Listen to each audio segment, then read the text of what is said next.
Hello, everybody. It's Matt Polizzi. How we doing? This is Beyond the Sidelines. So I just want to start really quick. I love high school sports. I want to talk more about the people in high school sports and what makes high school sports so amazing. So I got my friend here, Ralph. Ralph's the head volleyball coach at St. Mary's in Manhasset. Ralph, thank you for coming on. Appreciate it. Well, thanks you also for coming up to Attica, the second floor of the Chop Shop. I know you saw it when it was in its formative stages, so I appreciate that you're seeing it at a much more mature state. Oh yeah, it's a whole new world up here for sure. It's I love the jerseys and everything, the TVs. It's a great setup up here. So the last time I was up here, I think it was just empty. It was barren. Yeah, well, it was probably a lot of clutter that we just had to figure out, which to a degree on the other side I still have to figure out. But this is definitely functioning, and from what I've heard from science, heat rises. It does. So yes, since we had the worst winter of all time, this has been kind of like the safe haven when we have been hanging out. We hung out here last night for the first round of the NCAA tournament, and it was pretty cool. We had like 8 screens going, which we were talking about off air. Yes. Just with the multiple screens on YouTube TV. Did you watch High Point beat Wisconsin? I did. I was kind of watching a movie too, but I Okay. did see when North Carolina lost. I saw when Texas lost. So Oh yeah. yeah, I saw a bunch of teams lose. Yeah, I saw. I think people are ESPN are talking about Hubert Davis being out at. Yeah. I hope not, because I think he's all right. I think he's going to be okay. Well, he's my favorite basketball player growing up, if you can see. I know. Yeah, the jersey's behind me. I know. So hopefully he sticks around for another few more years. It's tough recruiting down there in North Carolina. You got Duke there right across the street, not down the road. I think it's always been difficult to recruit at the collegiate level. I think that's obviously a big sell when you get to play against some of the best teams in the country. Yeah. On top of being North Carolina in general, which is probably a fantastic school to go to. Yes. However, I do think that the name, image, and likeness setting and environment has changed the landscape where it's probably difficult to retain players, and I'm not sure if all coaches en masse have been able to update their firmware to understand what you need to do in order for you to have the best showing every year. Yeah, that's very true. Yeah, I mean, NIL's changed the game for sure. So, but enough about that. Ralph, we've known each other for a few years. Mm-hmm. You have a incredible resume, refereeing, coaching-wise. So I really want to start off back when you were a young Ralph growing up. Like, you're the head volleyball coach now, but what kind of drew you to volleyball when you were a kid? Well, nothing necessarily. When I went to Kellenberg, we both went to Kellenberg. Shout out to Kellenberg. I just was a basketball player. I mean, that was really the most accessible sport. I tried baseball my first, every time playing like an organized sport. I got hit in the nuts, and that was out for me the first pitch.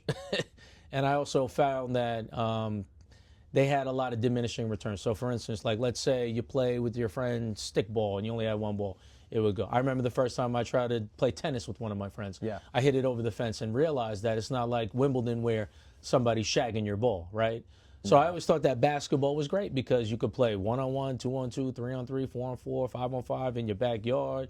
The ball bounces back. You could play half court, full court. Everyone was always willing to play, and you didn't really need a lot of equipment. You just needed a pavement. You might have needed some semblance of a hoop, and then also just everyone was down to play.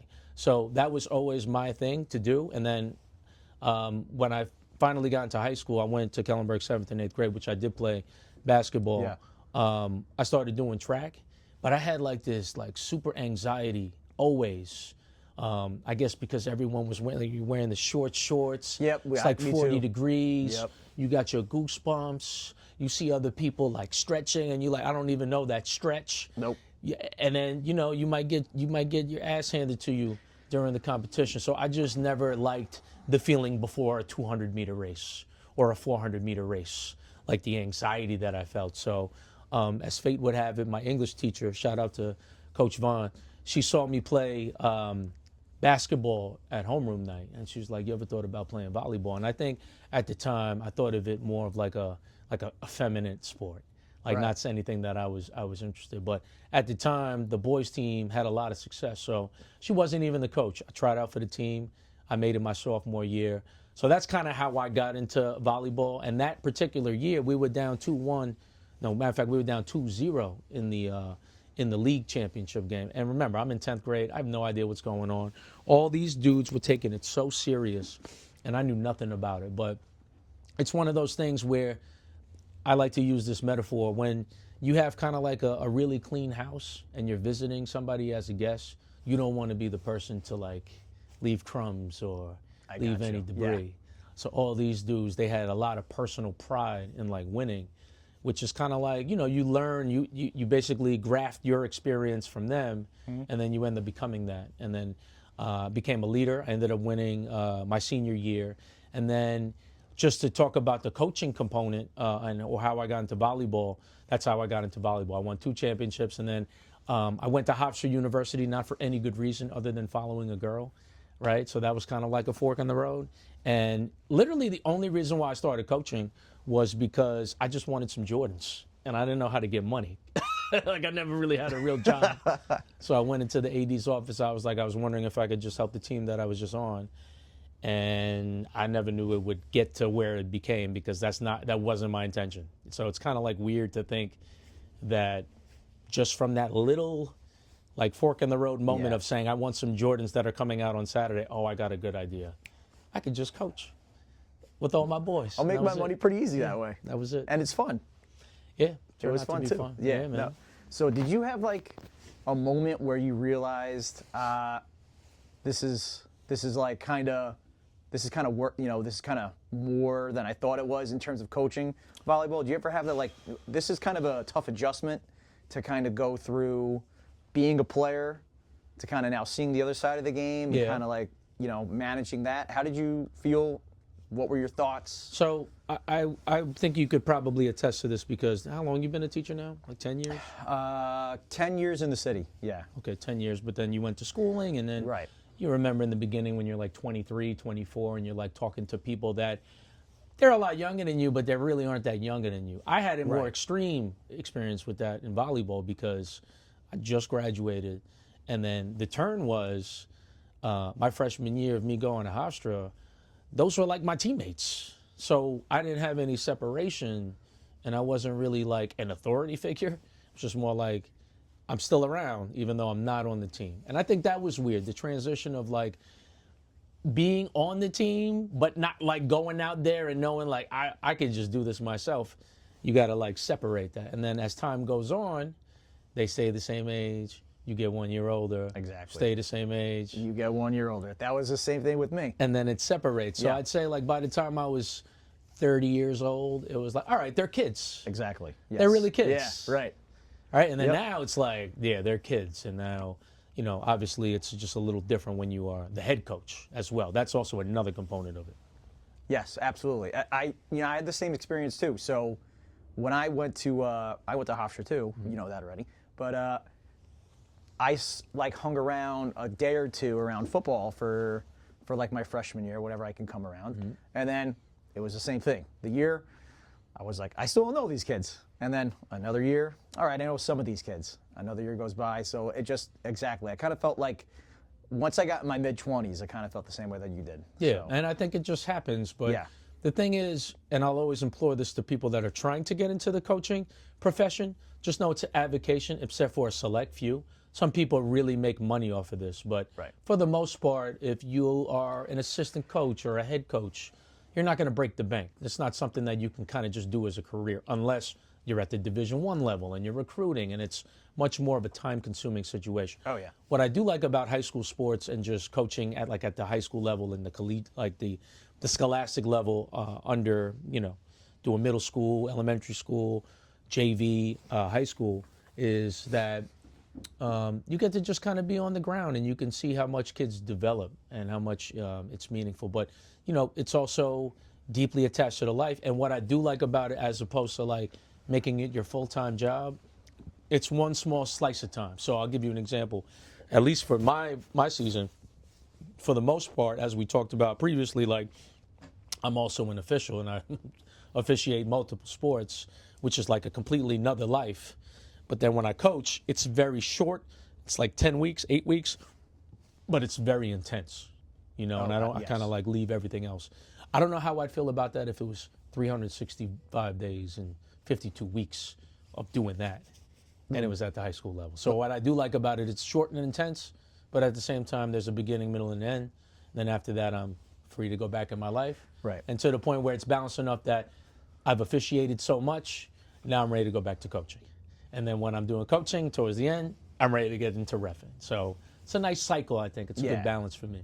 Definitely. I think you could probably burn out a little too quick if you do 365, 24/7 of just, one thing, or just, if you're a high school coach and you're doing 2 seasons, something like that. You could definitely get a little burnout. I think so. Especially if you're at a really high level. That could also maybe speed up the process a little bit too. Yeah. But I wanted to go back to what you brought up. You mentioned Coach Vaughn. Now, obviously, Coach Vaughn saw you playing basketball. Homeroom night, you said? Yeah. So I don't even know if we had homeroom night. Can't remember. If They I had probably called it something different Probably something from when you different now. went. Yeah. Probably. Good point. Because you know how like they try to nickname everything over Yes. Yeah. Kellenberg always has nicknames for everything. Were there any other people who kind of like said, "Hey, Ralph, you should do this. This is something you have the skill set for it," or something like that when you were in high school? You mean coaching? No, like playing. Was it anyone that kind of pointed out, or was it just Coach Vaughn? It was Coach Vaughn, but she wasn't like kind of like keeping tabs on me. It was just kind of like, and I think that's just the type of person she is. She'll kind of just like point you to a right direction, and then I think everyone should be like that to a degree. I know for me, I have a lot of influence, and then I want to get you in the room. It's up to you what you do with that room. It's up to you to make those connections for you, because I can't necessarily hold your hand, but I definitely have the connections to go there. But to answer your question, no, no one told me to play volleyball. I think everyone was kind of discouraging me not to play volleyball because of whatever people's perception of it. Yeah. And I was so deeply ingrained in my grade, known as a basketball player, that it was hard for people to see that. However, by the time it became junior year and senior year, I was way more well known as a volleyball player than I was a basketball player. Interesting. And I felt that for myself. So I don't know the moment when it flipped. Yeah. But I think it was because, I don't know, basketball didn't really work out for me. I always felt as though there was a lot of pressure on me. We played in the Catholic League. We'd always play like St. Anthony's and Chaminade, and those kids were always, it felt like we were inferior compared to them. We were always like a step below them. And I don't know, I felt like since there was all this pressure since I played growing up in there, and then thinking like there's the girl that I like in the stands and all that, I never really thought about that in volleyball, because I always felt like how I feel when I officiate lacrosse or softball. Like, I'm not even supposed to be here. This is not even my main thing. I can't believe I'm good at this. So I always came up from a place of like, this is all icing on the cake. I can't believe I'm good at this and I'm doing well in it. So. Gotcha. Yeah. Did you ever get the Jordans? Yeah, they're somewhere over there, somewhere not being worn, for sure. All right, good. At least the paycheck for coaching, though, for the first year got you the Jordans. So how long were you coaching at Kellenberg? So the years went on. You obviously had a long career there. But how many years were you there? Do you remember offhand? So I was there. My first year was March 2000, and then I kind of had I stopped for a little while. Say 2003 was when I stopped. So it was like 4 seasons where I coached. But it was more like I went to Kellenberg since 1993. I've been here for 10 years. Yeah. You know what I mean? Yeah. I think I need to just like go to grad school. Take a break a little bit. Like get away and like become a man. And then I came back when I was like 29, 30. Okay. And then that's when we had the long run. So all in all told, I ended up staying there from 2000 to 24, so 25 years. Okay, so that's a long time, obviously. Long time. What have you seen so far in terms of like the growth of the game of volleyball? Or has it changed at all? Has it not, from when you started playing to now? Well, it's changed considerably. For one, when I first started playing, the scoring system was much different. So you were only able to score when you had the serve. Okay. So the games were up to 15, but the only way you can get a point for you is you would have to hold the serve. So in other words, you can go side out, side out, side out, side out. You'd be playing for 40 minutes and it's 2-3. Where now it's like you make a mistake, it's a point. Gotcha. Right? You get a kill, it's a point. So now it's 25 instead of 15, but it goes a lot faster. And to a degree, I like that. Okay. However, from a player's perspective, I enjoyed the 15 because you could be down 7-1, you still feel like you're in the game.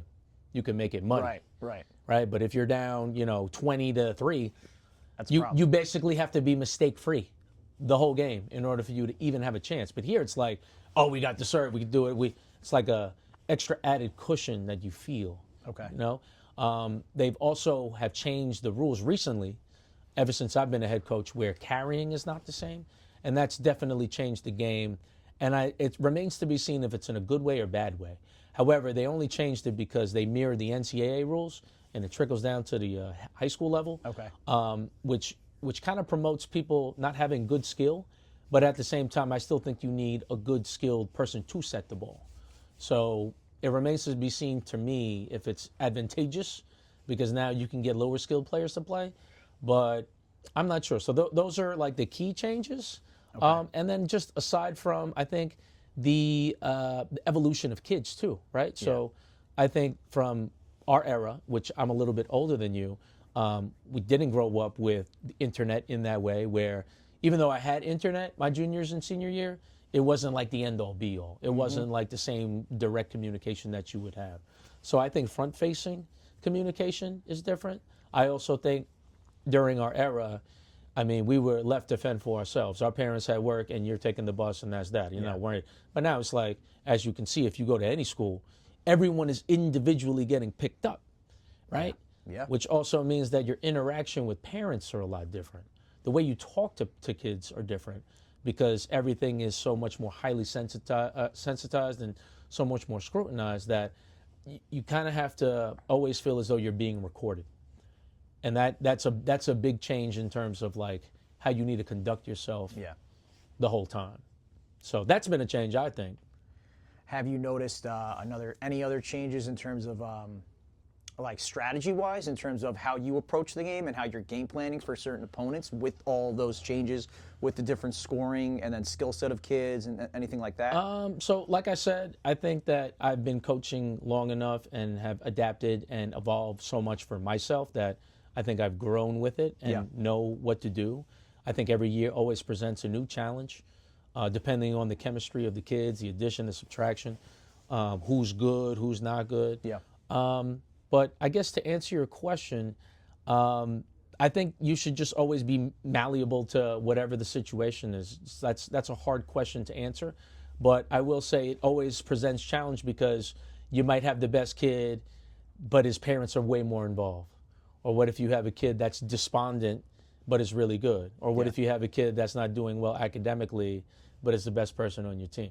There's always these different machinations, but that's what I enjoy that's the beauty of coaching, because as experience goes on, you can draw from previous experiences of like, oh, I remember that this person was very similar, and then it seems like you can self-prescribe what you need to do, and it might not necessarily fit exactly like a key, where it be turnkey, but at the same time, you have a general idea of like how it's going to go. Yeah. I don't know if that answers your question. No, it does, because you know what brings up you bring up another good point, which is actually going to my next question. You've said you remember kids from previous years that you would bring up a certain strategy or a coaching point to them. What kind of what kids pop out into your memory in terms of memorable teams, memorable kids? Oh man, they're like you had so many years throughout the years. I'm sure like it probably all for me. It just kind of just blends now. Yeah. I remember so many faces. Once I get the face, I see the name. I'm like, all right, I get the connection. I know this year. I know that. It's so hard now. So I don't know if I want to. I don't know if I want to single out a kid. Of course and not. And leave anybody out. But I'll say that there's so many. There's a couple of teams that I can probably highlight. So, for instance, like there was the 2015 Kellenberg varsity volleyball team where they just were dominant. They just knew what needed to be done in certain games. It seemed like they had a race within ourselves. I know that our eternal rivals have been St. Anthony's, because we're always yin and yang. I know we beat them 4 times, 3 times in the tournament, and then however many times in the league. We beat them in the league championship. We won in 5 games that year, and we ended up winning the States that year. So that was a special year. The year after, when we lost everyone, we lost all those kids, and we still ended up winning, which goes to show like a lot of it is muscle memory. And what I like about different makeups of teams is that sometimes it would be talent heavy and then we don't get it done. And then there's teams that are just grit heavy and they get it done without the talent. The grit heavy you seem to remember those. Oh yeah. Obviously, you're going to remember the talent too, you know, for obvious reasons. Like, that kid's really fast, that kid's super strong. Yeah. But the grit is like, you know, I remember teams too where we just had some tough kids. We didn't win a lot of games, but we had a lot of tough kids on the team. Right. So, any like other gritty teams? Well, the team that'll always eternally be the best of all time is the 2024 season, where they went undefeated in league play. They played 6 tournaments, and there was tournaments where there was like 30 to 40 teams. Wiped them all out. They won 6 tournaments. Okay. We went undefeated in the whole playoffs, won the league championship, and won the state championship. We weren't going to be denied that whole year. I mean, they were dominant. They were dominant in a way where they just were very loose. They had excellent ball control. They had excellent leadership. We had a girl that had 1,000 assists. We had a girl that had 1,000 kills. So they just were all-time kids, and they're all playing in college. So. Okay. Well, I think with those stats you just dropped, that kind of makes sense. Yeah. All right. So. You were at Kellenberg for 25 years, you said. Now, with the Kellenberg connection that we have, we know Coach Vaughn has still there? Yeah, she's still there? Mm-hmm. All right, so how many years she's been there now? Oh, probably like, way if you were before me. 25, way before you, so we're probably looking she started, I want to say like 1990, so Okay. we're talking about almost 40 years, 35 years, yeah. So she's obviously has been a wonderful presence on your coaching career. Mm-hmm. Could you just kind of talk about what type of mentorship she's provided, Oh, man. you know, throughout the years? So, you know, I'll just say that, you know, she's encouraged. She's the type of person, and I won't even speak for myself because I'm sure that there's hundreds and thousands Of course, people that without could a doubt. speak Yeah. about what they have done for her. But I'll just say that, and when we had my own podcast, Referee Rant, when we were talking to your old coach, Coach Hannafin. Shout out Coach Hannafin, yes. Was when they were just talking about, you know, delegating different responsibilities. I wasn't seeing that in the moment, but you don't realize, like, a leader that leads other leaders, when other leaders don't realize that they're being led in the way to become a leader. So I think that's like her main, I think that's the main sweet spot of, like, she has a tremendous coaching tree. She has people that have coached in college. She has people that coach other programs in high school. It's just that I was always the last child that still lived in the basement and didn't want to leave the house. And you were just hanging on. It's like, I mean, this is cool. Like, in one way, I was ride. like, am I staying here too long? Because it's like, wow, this guy's been coaching there for 10 years, and like he was like, but I kind of stopped thinking of that, and like for me now the timing is right because I feel very comfortable in being the leader now. You know, as opposed to, and I think that also comes from, like, other things breaking, like my stature in officiating, me being a father, and my kids getting older. And timing. Yeah. So, but to answer your question, I think that was like the biggest thing that she did, is that she is a leader amongst leaders, and she leads people when they don't realize that they're being leaders, and they become leaders later. That was pretty heavy, right? That's very heavy. That's very heavy. I'm gonna have to think about that, like going home. Like, wow, it's true. It is. It's true. It absolutely is. Funny note, I actually coached Peter, her son, for like a year of football, and then I had to stop. So I have a little small connection with the Vaughn family, but no, that's pretty deep. Anyone else stick out to you? Any other coaches? Maybe not from Kellenberg. Maybe administrators that might have had some influence on you. I mean, you could name endless ones, but I'll say like somebody like Donna Newman at St. Anthony's. Okay. She coaches completely different, but you know, I always found her like a wily fox. She would always be able to, even though we were undefeated, she's one of the few people that I know, like, they still got a chance, they could still win. So even 2022, which, you know, funny to think of it this way, but I'm more hurt about the losses than I'm more, like, that bothers me more than the wins. You know, so the wins. You're definitely more of losing hurts more than you love winning. I feel like you have to be like that to be a successful coach. You kind of have to have a tinge of like disappointment all the time. Yeah. Because I think once you start getting complacent like that and not wanting to further things and learn, and I don't like, even though I've had a lot of success. So I was even talking to my assistant coach the other day. Like, even though I've had a lot of championships, I've won, I don't know, maybe 12 to 15 championships. I've lost count. But at the end of the day, I've also been coaching for 25 years, right? So 25 years, 12, that means more than half of the time it hasn't worked out for me as well, right? Yeah, but I'm still that's showing true. up Of and course. I'm still learning. So just because you don't win every year, that doesn't mean you're not a successful coach, because it's still also not bounded by the accolades that you win. You still have a positive impact amongst people, regardless of what the score is or what the record is. Yeah. I think that's the best part about high school sports that you can really talk about.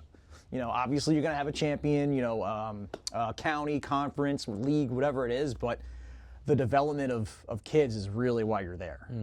Obviously you want to win games. That's definitely part of it. Like the coach's office in football, for us, you know, the saying was, we're not in it for the paycheck. So you're there to really like mold kids, have a positive influence, like you just said, and just be a great example for them that they can come back to and have, and maybe a nice foundation where if they're in a situation where they need to talk to somebody. I remember every year Coach Haney would bring us into the wrestling room when the season was over. And Coach McDermott, the first thing he said was, if you ever need me, you can take my cell phone number when we walk out of the room. If you ever need me, call me. Like, that's really what coaching's about, like the relationships of it. So I really think that that's really why we're in it. That's what I love about it so much. And just how you highlighted all that with the relationships with Donna Newman. Obviously, you're coaching against her, and with Kathy Vaughn, like how it makes you a better leader with Kathy Vaughn specifically, and then you take that leadership quality and you exude it on your kids. Yep. Like, that's the best part about coaching. So could you kind of talk to how you transitioned from Kellenberg to where you're at now? Because quite honestly, we've been really busy. I know you texted me and you told me, hey, I'm at St. Mary's now. I'm like, oh, Ralph's got his own ship. Well, how did that happen? Like, I think also, like, people don't, like, I'm not the type of person to, like, I don't like to publicize what I do, if that makes sense. No, it makes sense. I know you on a personal level, you kind of like do your own thing. To a degree, I'm very embarrassed by my success, and I don't mean that like I'm like shying away from it, but I don't like to puff out my chest and be like, I've done all these great things. I just kind of like to move forward and then, you know, kind of progress. But there was an opportunity afforded me to coach the boys' public school team at Manhasset High School, and I decided to take that position. Okay. Everyone gave me their blessing. It was a very difficult situation for me.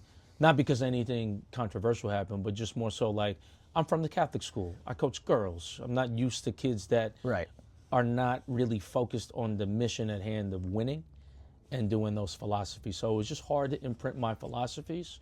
So I know that the year after that happened, I was reffing St. Mary's a lot in girls basketball. And I just remember the AD would always just kind of like come down from the bleachers and be like, all right, are you coming by? I heard you, I heard that, I heard you're free.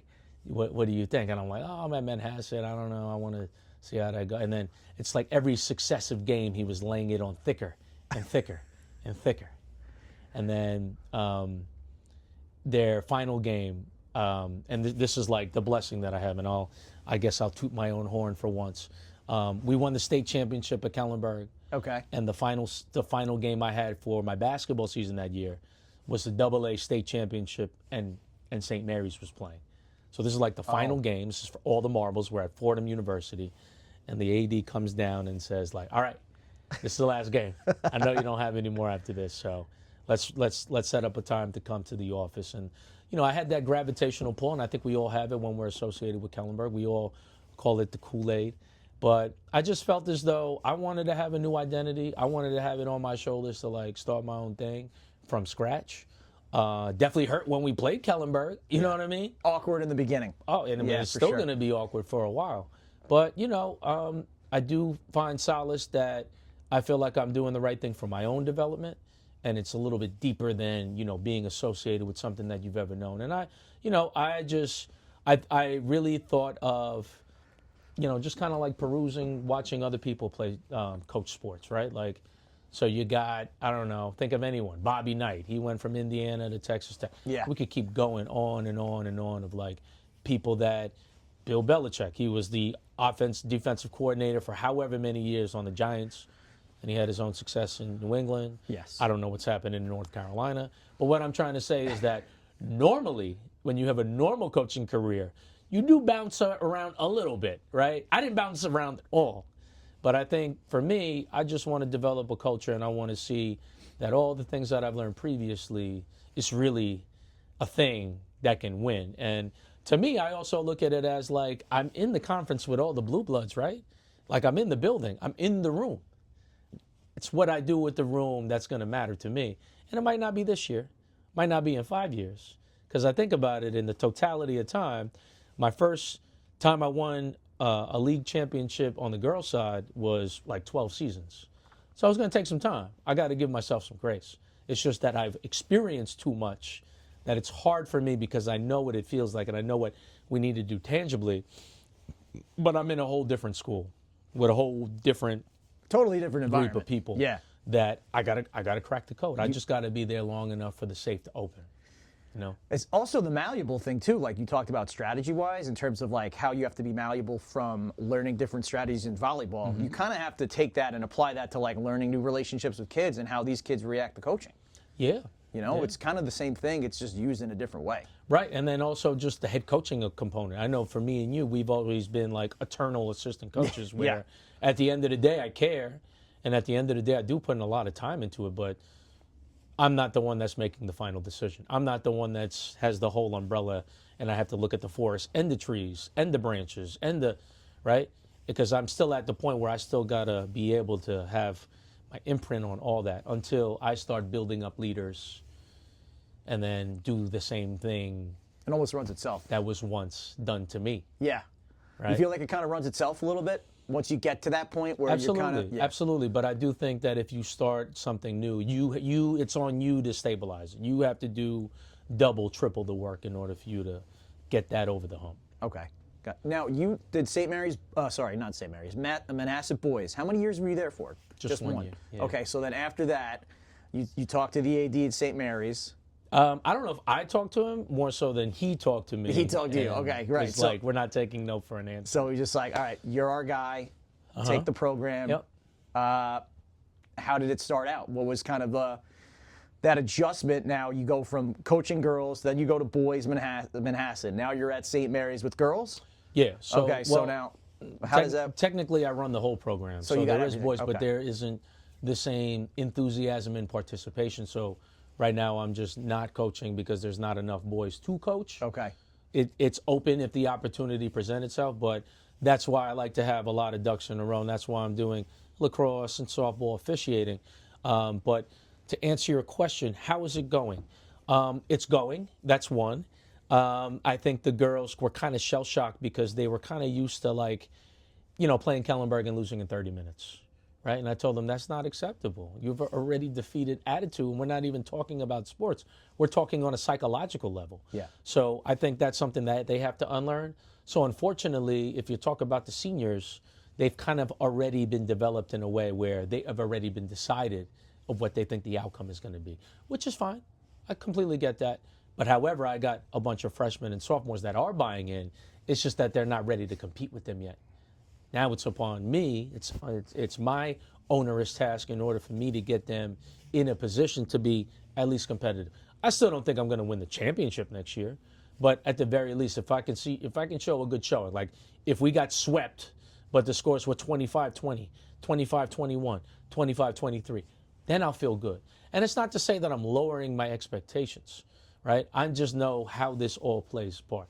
I'm trying to be very calculated and cold of knowing like where I need to be in terms of a checkered, like a checkpoint of where I'm supposed to be versus year 2, versus year 3, versus year 4. By the time it's like year 5, year 6, I should be now being able to get some good kids, and then maybe I'll get a game or two, and then next thing you know we're in the semifinals. But it's one of those things. We talked about Hofstra University, our alma mater. This is the first time they're in the NCAA tournament, March Madness, in 25 years. Last time they were in it, I was a sophomore in college, right? That's all a culmination of years of work because last time they made it, they were in the America East. When they moved to the Colonial Athletic Association, they ended up getting more recruiting money, but they're back in the garbage can. So it took them 25 years to even build up, and they weren't even the top seed. They just so happened to win the tournament. But what I'm trying to say is that there's other people in the background that have constantly still tried to push forward regardless of the outcome. And that's what the beauty of volleyball or any sport you coach. Yeah. At the end of the day, there's another day. Yeah, There's another year. I think that's also part. Nick Saban always talked about the process. I think that's part what you just described is how you're just step by step saying next year I want to be close in scores. Even if I don't win the game, if I lose by a point, that's a big progress because if I wasn't doing that maybe 2 years ago or a year ago. So that's one part of the process. And like you just said, year after year, things move on, and then you're in the semis. Now you got a shot to go compete for a title. Right. I think that's like the grind of it. And I think that's what makes coaching so addicting in a way. Just like you just want to get to that next step. You don't know how long it's going to take. Right. You might think your team's ready, or maybe they're not. Like the only way you're going to find out is you got to play the game. You got to prepare, and you got to play. And I think that's another just great part of coaching that is just the most exhilarating part. But could you kind of talk about now some key pillars of your program and how you're instilling your vision on it and what you're talking to your kids about and what's the St. Mary's way of volleyball? Okay, so in terms of my philosophy, I like to think about it as effort and intensity. I think you can't put a price on somebody that's really good but is very lazy, right? Yeah. Like, what can you do with that? This person's really good. What happens when they're lazy? It's kind of like you make excuses for the kid, right? Would you rather have a kid like that, or would you rather have a kid busting their tail, trying to get every single loose ball, but they don't have the skill? I could teach the skill. You can teach the skill, absolutely. I can't teach. No, you can't teach effort and I can't teach heart. the effort intensity. No, you can't. And I just know proof of concept of knowing that when you have that effort and intensity, and then you also have the talent part of it, Yep. it's nothing really to coach. No, that's kind of like when we had our years at Kellenberg. We went 22-0. Not tooting our own horn, but we had those kids that The had Sluka years. The Sluka years. They had the effort and they had the skills. Right, and it's a joy. I think the hardest part of coaching, so my philosophy is too, it's really easy to coach bad kids because it's only going up. It's really easy to coach really great kids because they're already great. You got to just give them attitude. So if they're open to you, Yeah. no problem. It's those kids that are They're in the middle. and you see it though. Yes. Those are the ones that are the hardest to motivate, I think. So if you get those kids, and you already have like 2 great kids, and you got 3 kids that are okay, and you get them to that level, Right. sky's the limit. That's the hardest part. It is. But I think that's the most fun part because if you just get stud after stud after stud after stud every year, you know you're going to out-athlete in any sport that you're coaching. But maybe some complacency could potentially creep in, you know, or if you're, that type of motivator where you're like, you guys, and, Coach Hadfield would always talk about it when we had like great teams. He would say, you guys haven't played your perfect game. So that kind of motivation you have to coach yourself. You have to you have to be your biggest critic. Yeah, in a way. absolutely. So while I completely see what you're saying, I kind of like the middle a little bit because like the middle, you can go either way. Obviously, you don't want to go downhill. No, But those are the hardest ones that you have to figure out what their algorithm is to get the most out of them. Yeah, and that's Right? where that's like the best part of coaching. I'll give you a perfect example. I had this one girl, she was amazing. She was a Division I basketball player, right? But the thing is, like, she's more of a basketball player. She has AAU. She can't really make all of the practices. But I had to recognize for myself, you can miss anything you want. You made those adjustments. I'm cool with it. I'm not going to be like, no, you can't. You got to come. You don't want to play like that. Right. Right? You only want to play because your 2 best friends are on the team. Yeah. I know you're going to be good, but that's not what you want to be on the team because you're winning, and then also your friends are on the team. So how do you manage all that? How do I go in the background and go like, you can do all that, but I need you to do this when you're in the game? You see what I'm saying? You got to kind of meet them in the middle, and every kid is a different riddle, right? Some kids are very sensitive.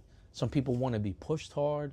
So for me, my coaching philosophy, to answer your question, is at least have effort and intensity and a cooperative spirit, meaning let's always be open to whatever role it is. Yeah. Let's not go against what we're trying to do collectively to push it forward. Because sometimes people get hurt. Some people have to do certain sacrifices. Some people might have to play out of position. Yeah. Those are tough conversations that you have to have. Some people might have a conflated understanding of what they think their role is specifically on a team.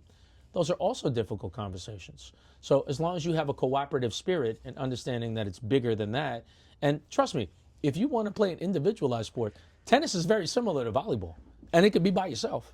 Yeah, That's what you want to do. True. Or you can go doubles. Right? But volleyball is so interconnected that I need to have a good pass in order for me to have a good hit. Absolutely, Right? yeah. You need to have a good quarterback. You have to have a good line in order for the quarterback to even throw the ball. Yeah. You have to have a good wide receiver. You have to have a good quarterback in order for the wide receiver to get a good pass. Yeah. And There's a lot of- conversely, you have to have a good wide receiver because you could have the best passes in the world, but if we're chicken McButterfingers, it's not happening. There's a lot of intricate moving parts and all that. And Too much. Yeah, it's just way too much. You know, it's really funny that you brought that up, how you kind of like manage those different relationships in terms of like, you talk to that one player who's not really like volleyball, you know, in love with it, but your friends are on the team.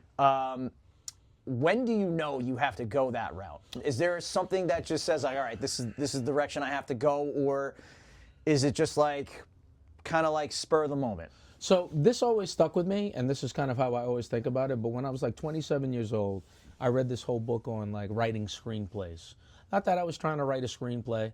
I just was interested in reading it. But what they always implored in that book was that what you do is you figure out the baseline of a specific character, and once you know their attributes of how they respond to things, how they are, their little quirks, their personalities, then all you have to do is change the situation and you kind of know how they're going to respond. So what I like to do, and this is easier over time because there's like archetypes of different types of kids, right? We have the person that's very popular and they're doing it because they want the notoriety. Then there's the quiet kid that like, you know, I'm only doing this because my parents wanted me. But all in one and the same, they might still serve a specific function for the things that I need, for me to get the most out of you. Right. Right? Because at the end of the day, I still am trying to win. Yeah, of course. And I'm okay with if like your boyfriend told you should play, or you want to, whatever the reason is, I want you when you're here to be the same reason that you want to win and have fun. Right? So what I'm trying to say is that once you start getting at the experience level of just seeing different archetypes, you kind of prescribe different things of like how you need to treat this person. You need to talk to this person, right? So I'll say to myself, I'm the head coach. I can't really talk to them the way I want to talk to them. So my assistant, Sydney, right? You're a girl, go talk to her. Tell her like in a way where it's so she can understand it. So these are all the little micro decisions that you have to make, but you really have to know what you're doing because, you know, I often see sometimes, especially like in basketball, they just yell every single, like the same way every kid.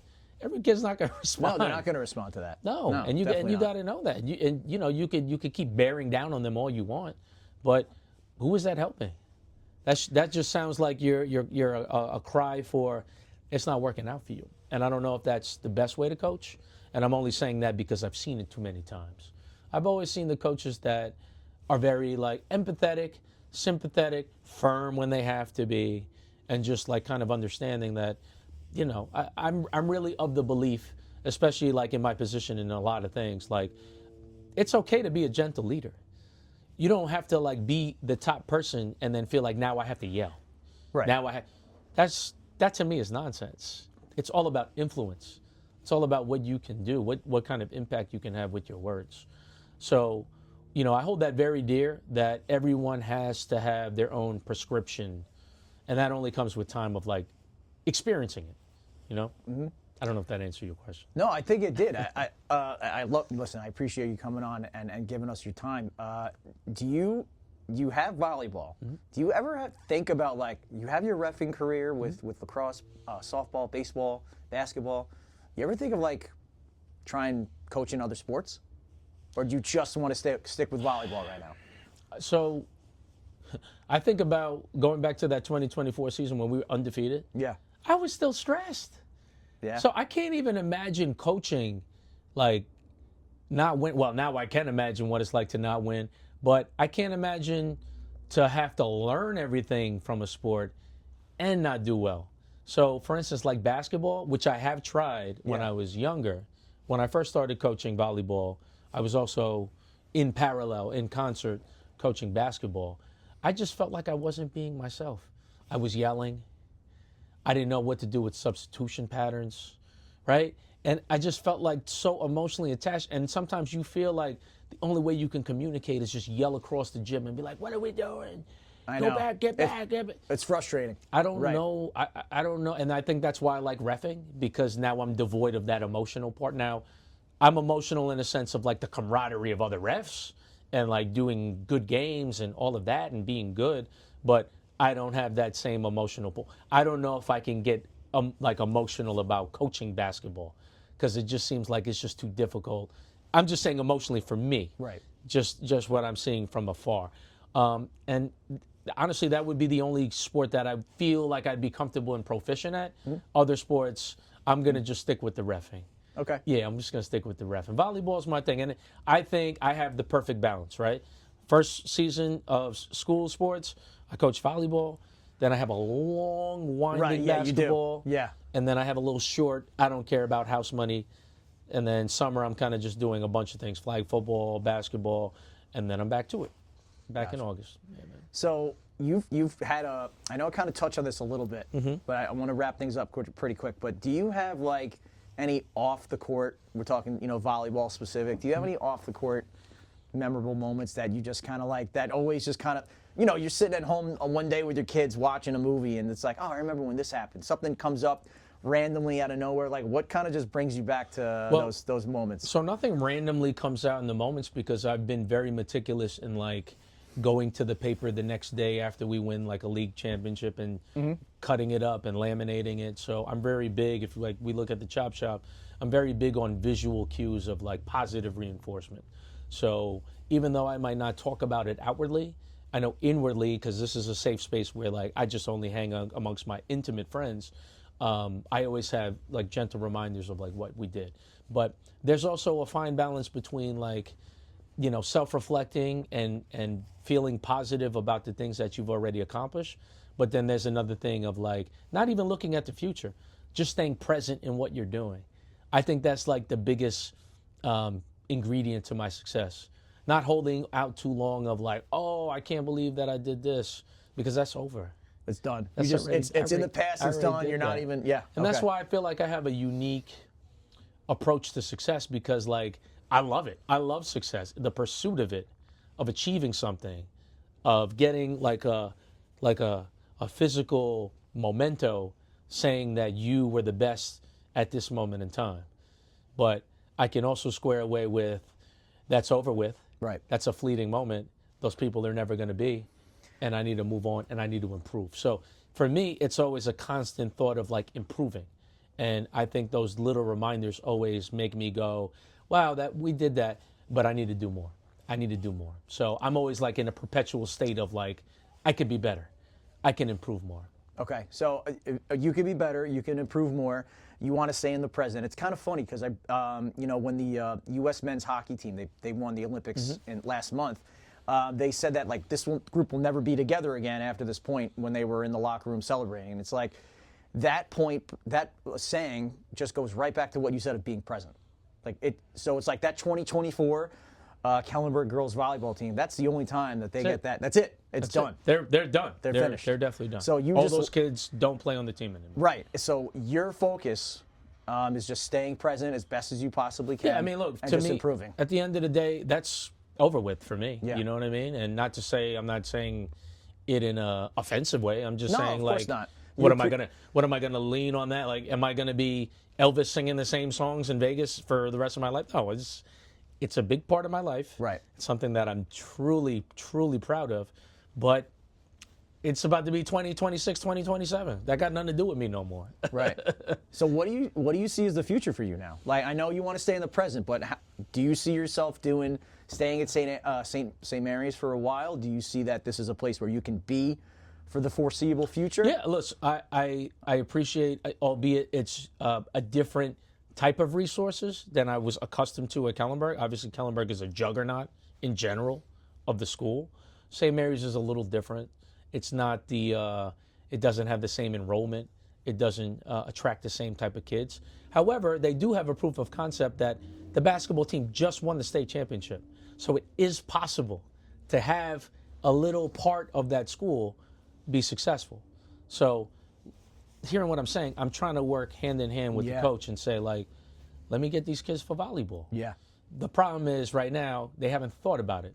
But I think as time goes on and they start winning, they might want to do that. And they see how you operate and you run your program, which is a certain way of obviously intensity, like you said, and competitive spirit.